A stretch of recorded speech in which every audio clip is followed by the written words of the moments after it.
The girl playfully pushed the nanny into the oil pot. Into the oil pot. Originally thought the oil was cold. Unexpectedly, the pot was hot. Oh my god, who turned on that heat for the overs? The nanny's face instantly turned into fried chicken. She gently touched it with her hand. In an instant, her facial skin peeled off like potato chips. The girls present screamed in horror. Chanel quickly explained, I just wanted to scare everyone. But unexpectedly, it resulted in a fatality. The curly-haired girl turned to call the police. But Chanel immediately stopped, threatening that if she dared to leave today, she would tell the police it was Curly who did it. What? That was your doing. I didn't see it that way and I have evidence. Probationary members, raise your hands for a vote. If I promise that by the end of the year, I will make sure each of you has a boyfriend who is willing to testify for me. The boyfriends will all be very handsome. I will use my father's private jet to take you to camps for spring break.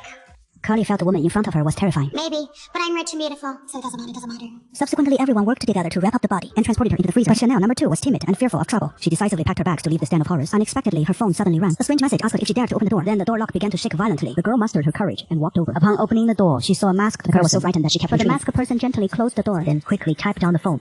The girl hurriedly looked down at the message. Want to dance with the devil. The girl then felt slightly reassured. It should just be a prank by an admirer. So she happily agreed to the masked person's request. Then, the two danced the loving waltz. Unexpectedly, the romance lasted less than a second. The masked person started sending messages again. The masked person started sending messages for the reason yet. Masked man Jing drew out his weapon and thrust it into the girl's neck. In 1 second, the girl immediately collapsed and lost consciousness. The masked man was about to bend down to check. Unexpectedly, the girl was only pretending to be. She kicked the masked man flying with one swift kick. Then hurriedly sent a message for help. But she was so nervous that she couldn't even type clearly. At this moment, the girl crawled painfully towards the table and grabbed the laptop, trying again to send a distress signal. Little did she know the masked monster had slowly risen behind her.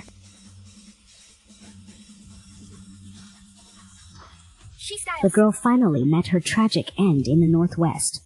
When the boss Chanel came out of the bedroom, she instantly felt something was off in the house. The window was mysteriously open. Just as she wanted to check the situation, a scream came from behind. When Chanel rushed to the girl's room, she found it in complete disarray. She told her minions to calm down. This must be the nanny's doing. But the henchmen thought there was no concrete evidence. Chanel, however, was convinced it was a nanny's revenge. She wants to kill us one by one. But then, Chanel came to her senses and secretly rejoiced. If the nanny is still alive, that means I didn't actually kill her. This way I won't be accused of murder, and life can go back to how it used to. At this moment, the henchmen decided to call the police. Unexpectedly, Chanel snatched the phone and threw it away. Are you kidding me? What are we gonna tell them? That we burned Mrs. Bain's face. Thought she was dead. After hiding her body, she came outside. And while we were all inside, she stabbed Chanel number 2 to death. Chanel believed they shouldn't call the police until they figured things out. As they were discussing, the doorbell rang again. Turns out it was just a few troublemakers from the new members of the socialite club. Chanel, who had no outlet for her anger, decided to take out her frustration on these new members. She ordered her followers to bury them in the backyard, calling it an initiation ceremony for the new members. The girls all feared the boss and didn't dare to rebel. But unexpectedly, at 4 a.m. in the dead of night, the eerie lawnmower suddenly roared to life. The girls screamed in terror. The masked figure appeared once again. She drove the lawnmower straight toward the girls. The next second.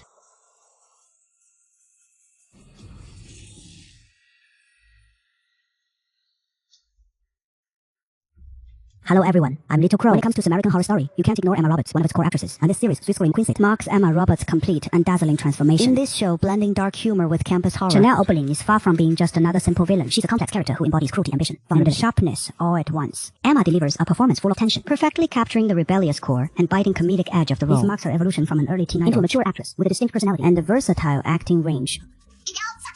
She's the fiercest queen in the sorority. Once she blew up the housekeeper with a prank turning her into a crispy meat pie. Then without missing a beat, she started ordering new members to do chores. She even made them scrub the tiles with tiny toothbrushes. Her attitude was absolutely vile. The bubbles in the bucket weren't enough, so... The girl turned to fetch Bubbles from the basement, but it was dim and creepy down there. The girl didn't notice the ghostly shadow outside the window. She walked right in. She stumbled upon a hidden door. Then the shadow behind her drew closer. What are you doing, Rookie? All day like this? Only the president has the key. Only she's alive. Aren't you curious what's inside? The follower warned Curly not to snoop around. Curiosity killed the cat, you know. But Curly didn't listen. Later that night, she sneaked into the hidden room again. Inside there was a bathtub stained with blood and piles of bloody clothes. Suddenly, Chanel stormed in and patiently told Curly the story behind this bathtub. About 20 years ago, a socialite gave birth in the bathtub at a party. But her friends didn't care who the father was. They only cared that the baby had dirtied the expensive tub. Nobody wanted to see that at the party. The girl tearfully tried to explain. I didn't even know I was pregnant. I thought it was just a freshman 15. Then another girl walked in. Horrified, she screamed, but then quickly took her friends to continue partying. When the girls returned from dancing, they found the girl who gave birth had already passed away, and the most terrifying story was just beginning. The girls, trying to cover up the truth, called in the headmaster and the nanny. They cleaned up the body very neatly, but the rumors say the baby survived. However, the next day, the lawnmower murder case caught the police's attention. The police station sent their toughest female detective to provide 24-hour close protection for the girls. But late that night, screams rang out again. The detective urged the girls to run for their lives, yet stubbornly, they went upstairs to catch the killer. The next moment.